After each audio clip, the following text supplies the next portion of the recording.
This is St. Louis on the Air from St. Louis Public Radio. I'm Elaine Cha. In 1990, a gaggle of curious teens walked into what was then the Forum for Contemporary Art. That chance meeting sparked a 30-year commitment to teen arts programming by the institution that's now known as the Contemporary Art Museum. CAM is celebrating the milestone of these youth programs with an art exhibit titled We Find Ourselves, 30 Years of Teens Making Art, which is open through February 8th, 2026. Joining me in studio is the founder of the initial program, New Art in the Neighborhood, Roseann Weiss. Roseann, welcome to St. Louis on the Air. Thank you for having me. We're also joined by Juan William Chavez, a working artist and founder of the North Side Workshop. He's also a former teen participant in the New Art in the Neighborhood program. Juan, welcome to you as well. Thanks for having me. So, Roseann, you directly worked with teens for the Forum of Contemporary Art, and you founded the New Art in the Neighborhood program back in 1993. How do you remember those days? And when that first group of youth walked through the door, what did you and your colleagues think about their interest in contemporary art? Well, we were thrilled, of course. I mean, I think that our job was really to blow open the doors of the museum and make it part of the neighborhood. At that time, we were over where Jazz at the Bistro is. Mm. That was our building. And we did not have any youth programs whatsoever. And my job, I was tasked by the then director, Betsy Millard, to look around and see what other people were doing and figure out what we should do. Mm-hmm. And one of the things I discovered is that everybody had programs for little kids, and they didn't have programs for teenagers. It was very tough to find arts-based programs for teenagers. And obviously, I think it's because teenagers are a little more rowdy, right? Okay. Which makes them more fun, in my opinion. Mm-hmm. But so I had no experience. I mean, literally no experience as an arts educator. I had been an art dealer. And Betsy hired me because I had a lot of marketing experience. But she also needed someone to do the education programs. Mm-hmm. So looking around, doing some research, we discovered that teenagers were underserved. And lo and behold, there were a group of teenagers came in one Saturday through a program called St. Paul Saturdays that was at a church. And they were great. They had all kinds of questions. We had a great time. They were so engaged. I can't remember what the exhibition was, but they were very engaged. And that was it. Then I started talking to school counselors, not the art teachers, the school counselors, mm-hmm. about who the kid in the back of the math class who's getting in trouble for doodling was, and could we get them into a program.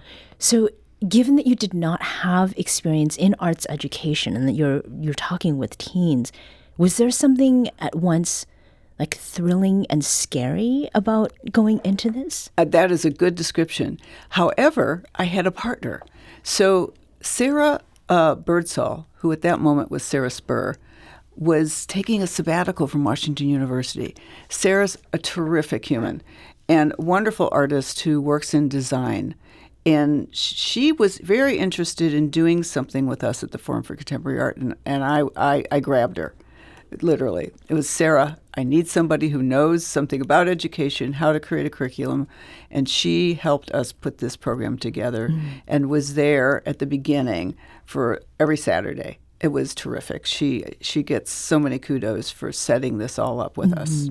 Now, speaking of beginnings, Juan, you participated in those early years of this teen programming at the Forum, and you were a high school freshman at the time. Mm-hmm. This is 92. I think that in popular culture, contemporary art was often portrayed as being very snooty or inaccessible. What did you think about contemporary art as like a 14-year-old?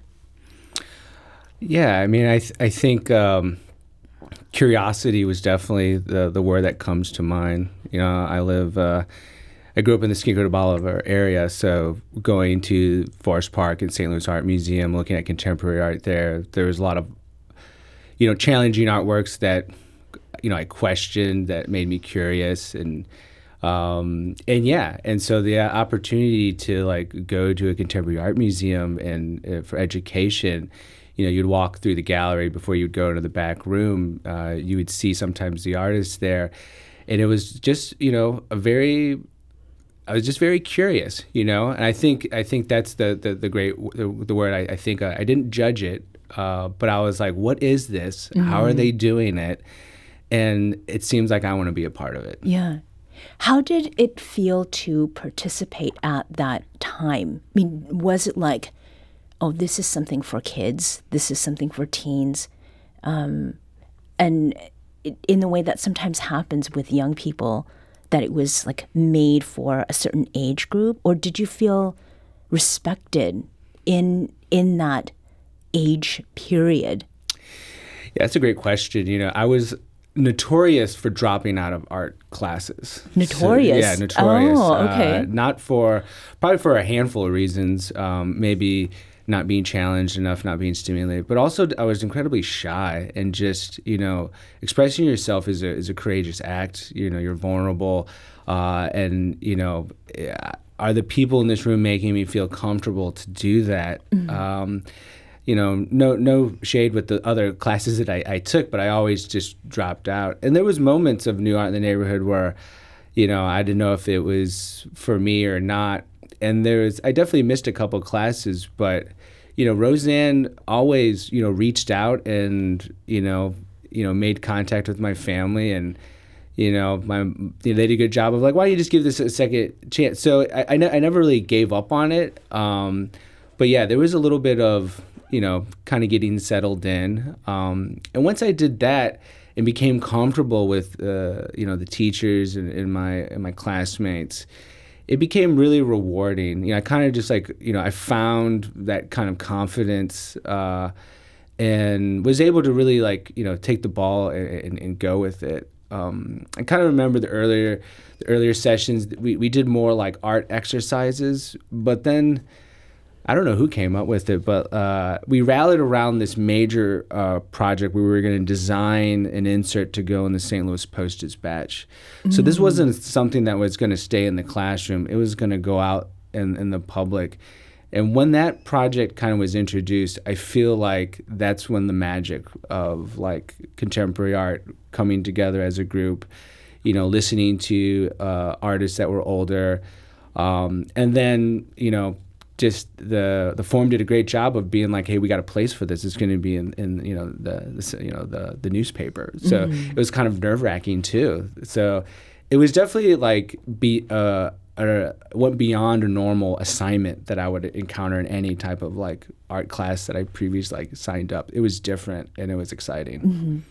So if we fast forward 20 or so years, we have our third guest who's here entering into the picture, and that guest is Miriam Ruiz, who is the Contemporary Art Museum's education manager. Welcome to the show. Thanks for having me. So the work that you have done involves leading Artreach, and that puts CAM professionals on the campus of partner schools. And this particular program was founded in 2017. You heard Juan talk about dropping out of art classes and sort of some of the ways that I think is natural for people to disengage, particularly when they're at a particular point in their lives. When you started with Artreach, how was meeting students where they were helpful to keeping them engaged?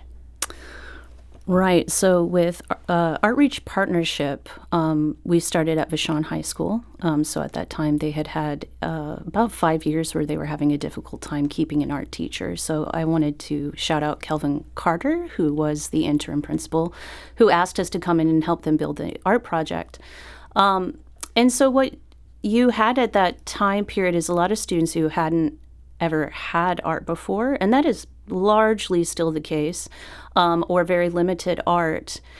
And what you find is that they have a very narrow definition of what art is. And that was the same then as it is now. For instance? So, for instance, you have an artist come in who wants to share a graphic design unit with them, a very useful thing for their futures. I mean, my goodness, there's still money to be made there. Mm-hmm. And you still have students who are kind of a little bit pouty and say, this isn't art, it's on a computer. So what you find is that there is a limited access to what art can be.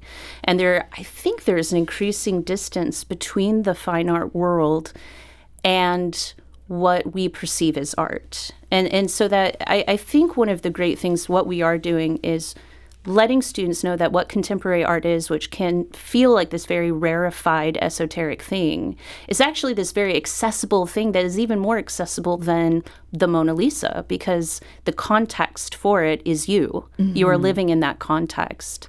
I wouldn't say that we always convert them into being contemporary art lovers, but we definitely have a lot. We're given the ability to be more creative in the way that we introduce contemporary art to them, you know, whether it's design a tattoo or, hey, you can do this graphic design piece, but we're going to put it on a T-shirt for you. So then it taps into their interest in fashion. There's a lot more freedom than maybe a typical art class offers. And it pulls in some of those students who are the back of the classroom doodlers. Mm-hmm. And the shy ones. And the shy ones. Yeah.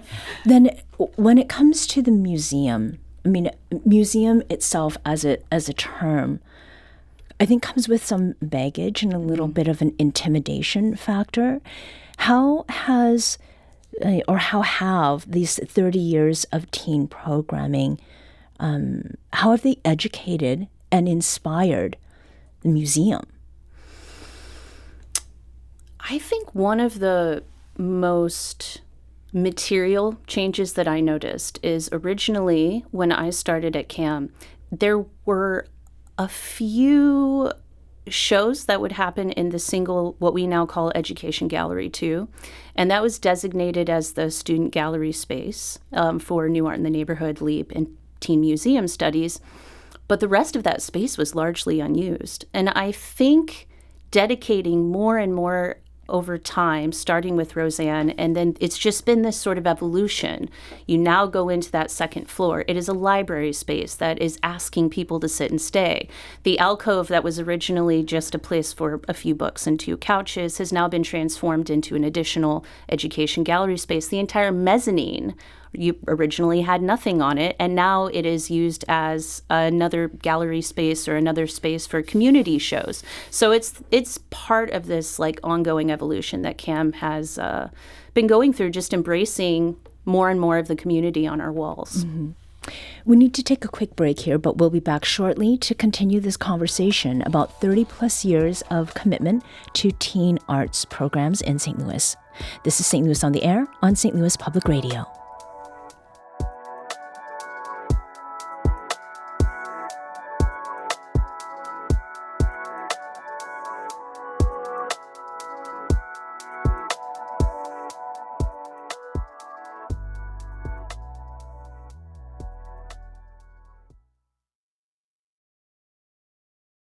Welcome back.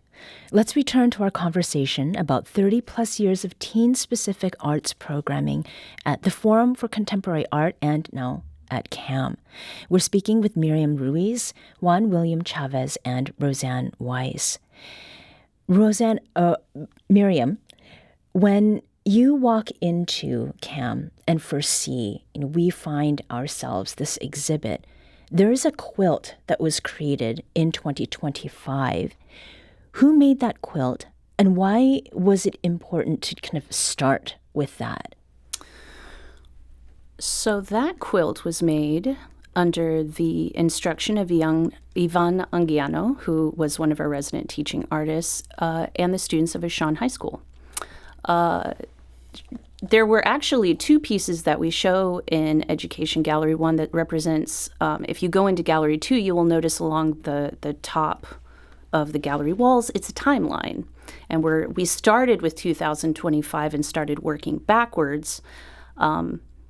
honestly, mainly that was just curatorial decision for everything to fit and make sense. But starting with that quilt in particular is, first of all, it's colorful, it's beautiful, all of these different squares made by different students patched together. But it was also in conversation with another show that's showing along the mezzanine, to speak to our early conversation, Access's Invitation, which was curated by my colleague Alexis Kramer.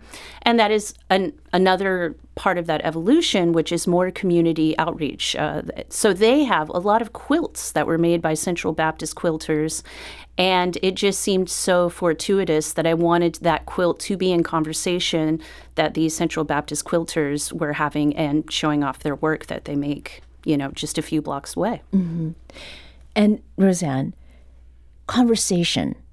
What kinds of conversation were going on among some of those early participants of the teen programming, New in the Neighborhood?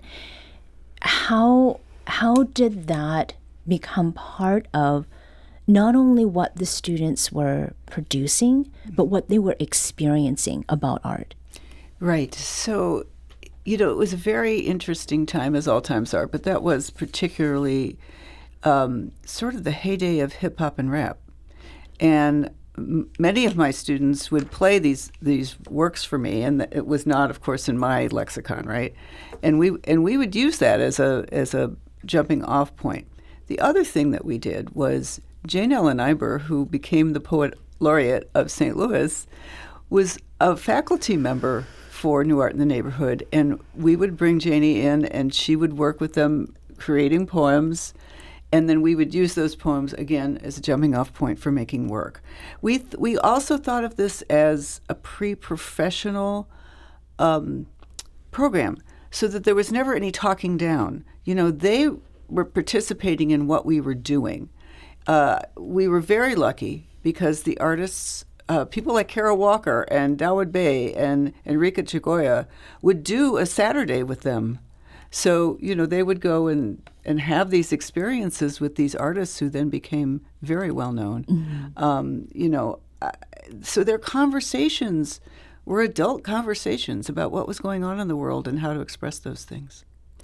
Juan, the experience that you had as a teen and the work that you do today, and then there's all that time, right, in between, have you found yourself revisiting some of the themes that either you were creating art around or that your peers in the program were making? Yeah, definitely. It's interesting. I'm 48 now, and when I look at all my art projects that I've done over the years, they all, you can kind of start comparing, and you definitely see repeating themes and characteristics, and definitely some of those were born at New Art in the Neighborhood for sure. Speaking of Jane, one of the great things about the when teachers would come in, we weren't just making art as an end result, but we were also talking about process. And I remember one assignment was like, if you have a roadblock, go do something else and think about it. So I think they locked us. They didn't lock us, but there was this this really, really beautiful freight elevator, and they stopped it mid-floor. And just doing something differently, it was a brainstorming exercise. I always remember that, and I still kind of use that tactic of do something different, go, mix it up, go into a space that you haven't really been to, and and ideas always flow. So that's like a technique I still use to this day, minus the freight elevator. Yeah, okay. That was my follow-up question. Minus the freight elevator. But other examples go for a bus ride or go for a walk. It's just really helpful artist-to-artist process type talk. But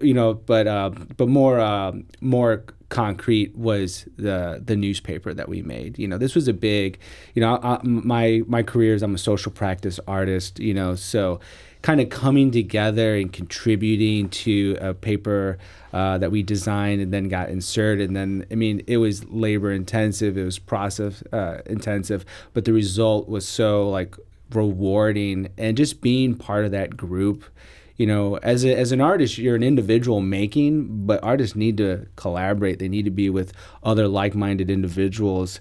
And then to do that and to print it, I remember when it was printed the following weekend, I was at a party and someone put it on the mantle, and I thought they were gonna make fun of it, but they were all thought it was so cool, and it really kind of I was like, oh, that's kind of my first reaction that I've gotten from something that that went out in the world. But the things that I do right now, I always like to say that it only takes giving a young person some space and just saying, you can do this. That's all it takes. And then, they can take the ball and run with it. So I do a lot of that at my nonprofit. I work with a lot of different people, all different ages. And I'm basically saying, you can do this, and I'm your cheerleader. Here's the space. Let's experiment. Let's do this. We also make knowledge-sharing zines. In a last project I did, I ran an artist run space that also had a publication. So publishing other people's ideas and thoughts has always been something that I kind of carried, and I still do it today. And I love working with people and, putting it in a zine or a publication or writing about it, because I definitely see the power in that. You don't always have to hear from the artist as the authority, but it's always super important to get all these different perspectives. And I think that was just a great thing about the class. You just heard from everybody's kind of perspective. If they're into fashion, you got that. If they're a drawer, you got that. If they're into making stuff with their hands, and it all influenced you. So, definitely I like being in that type of environment. Mm-hmm.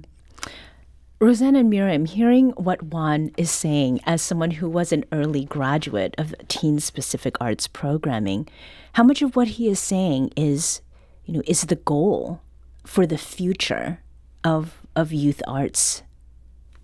Miriam?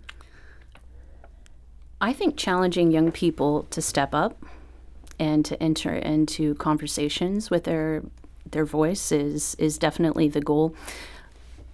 I wouldn't say being a full-time artist as an occupation is the goal, because that's not feasible for everyone. Not everybody wants to do that. Mm-hmm. But if I have students walk away feeling comfortable in a museum space and feeling that it's a space that is for them, and if they walk away with something that they can do, I think everybody should make. There is creativity in all of us, and I think there's been numerous studies. It's so good for us.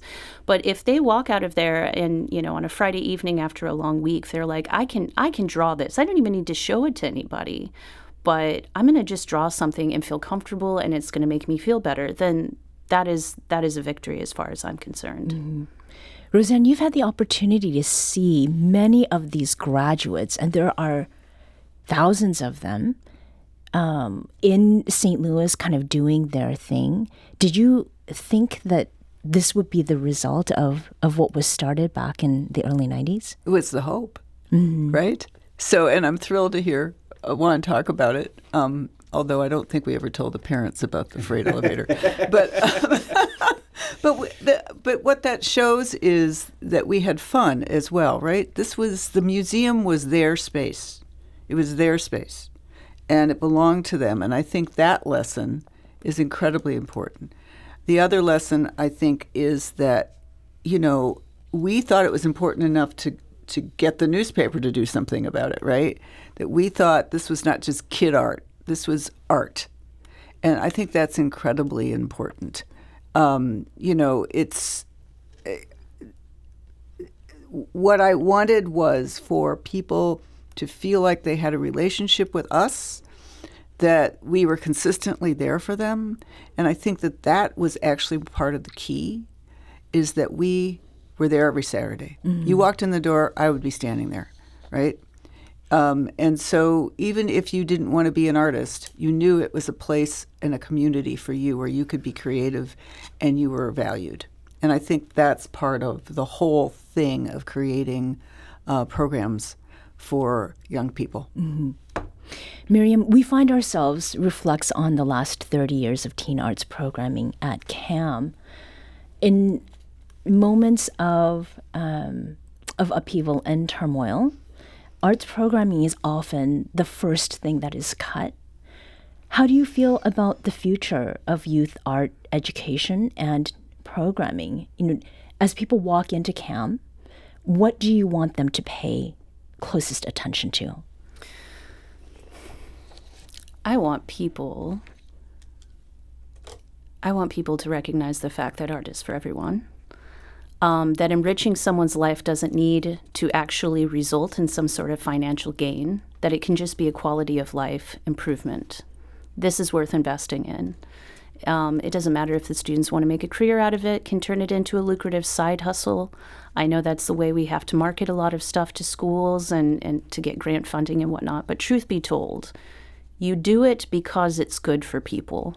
And I want people to see that, and I want people to feel hopeful that there is a future where we all have access to all of these things, and it's not just, the purview of a few who go to these well-funded schools and whatnot.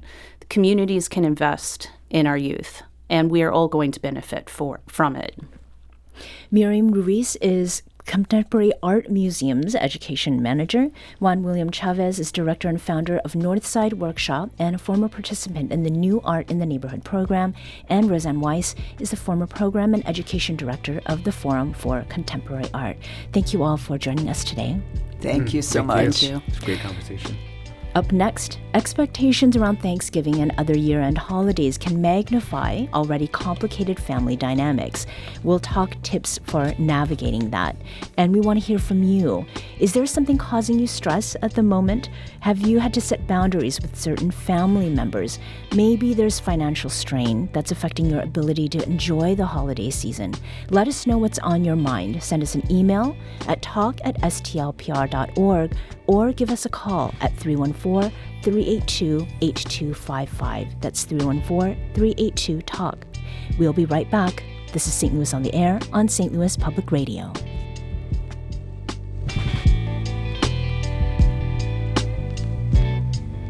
This episode was produced by Maya Norfleet. Our audio engineer is Aaron Dorr. This podcast was mixed and edited by Aaron. Our executive producer is Alex Hoyer. St. Louis on the Air is a production of St. Louis Public Radio. Understanding starts here. Do you find yourself regularly listening to episodes of St. Louis on the Air? Suggest us to a friend you think might enjoy our conversations, and leave us a review and rating on Apple Podcasts on the App Store. It's the simplest way to help people discover our show. Thank you. St. Louis Public Radio is a member-supported service of the University of Missouri St. Louis.